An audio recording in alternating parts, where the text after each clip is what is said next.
Good afternoon, evening. I don't know what this is. My name's Victoria Flores, and I'm gonna knock the 3 assignments out in just one video because I didn't know if I was supposed to do it separately or not. So, okay, the first one, giving access to the curriculum. The question is, how should we approach teaching students with the most significant needs? Grade level aligned curriculum. So I think there's a certain process that needs to happen when you're approaching this. So the first one would be, I wrote down some notes here, would be first looking at the student's IEP. So I think that is very critical because anything that the student does, any type of work, needs to be aligned with their IEP goals, and making sure that whatever accommodations or modifications are being met to be able to meet that objective that's aligned with that student's curriculum.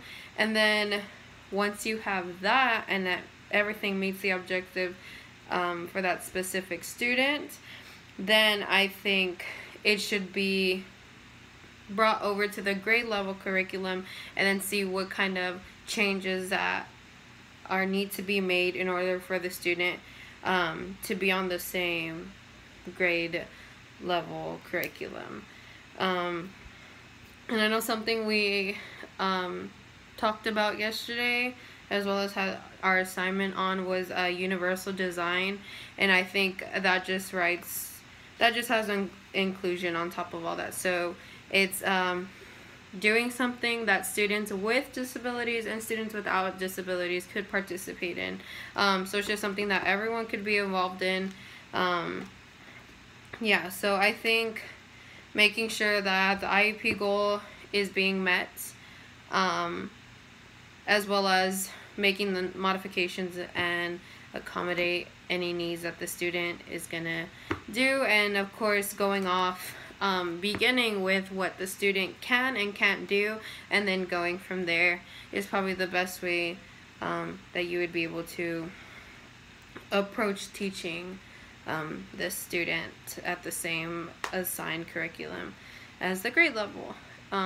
Okay, the next one is I'm gonna do the accommodations for Samuel in the trailer that we were supposed to watch. Okay, so the parents push a lot on inclusion for Sammy. I'm gonna call him Sammy. And so I think overall, when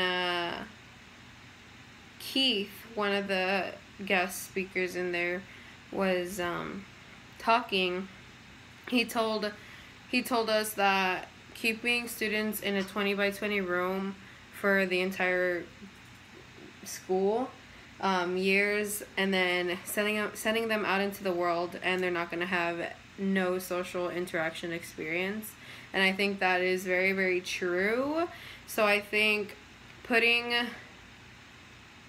kids alongside their other classmates in the same grade level that don't have disabilities is very, very important, because it introduces diversity. It gives them an experience that any other student would get. They have the opportunity to go beyond just the self-contained unit, the self-contained classroom. They're not just stuck to that, and that's all they're supposed to know, and that's all they're gonna get to know. But they get to experiment outside and get to mingle, I don't know what another word is for that, with their other classmates. And it honestly puts no limits on the students. And some accommodations for Samuel, let me see. Yeah. I think a lot of the accommodations that would need to be made would be more on a physical side. So just making things accessible for him, so he's able to go through it with his wheelchair. And then as far as the intellectual side, depending on his specific IEP goal and what objectives that Samuel needs to make as an individual student, should be kept in mind throughout that. And then So talking about Bloom's taxonomy and the depth of knowledge. So Bloom's taxonomy is focusing on the tasks that help the student complete an understanding. So there's 6 objectives to this, and it's just a list. So the list is knowledge, comprehension, application, analysis, synthesis, and then evaluation. And that's the order that it goes in. And so I know Bloom's taxonomy is really focusing on the verb. So the verb part of a student's learning process.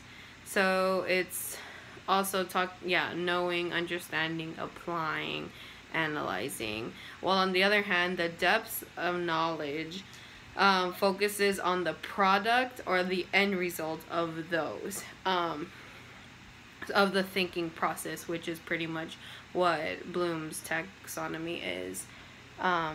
It digs deeper. So some comparisons which helped me understand this better was on the Bloom's, it was comprehension, and then the depth of knowledge, it was understand. So it was kind of the action, the verb, and then the end result as to what happened. So analyze, analysis, evaluate, create.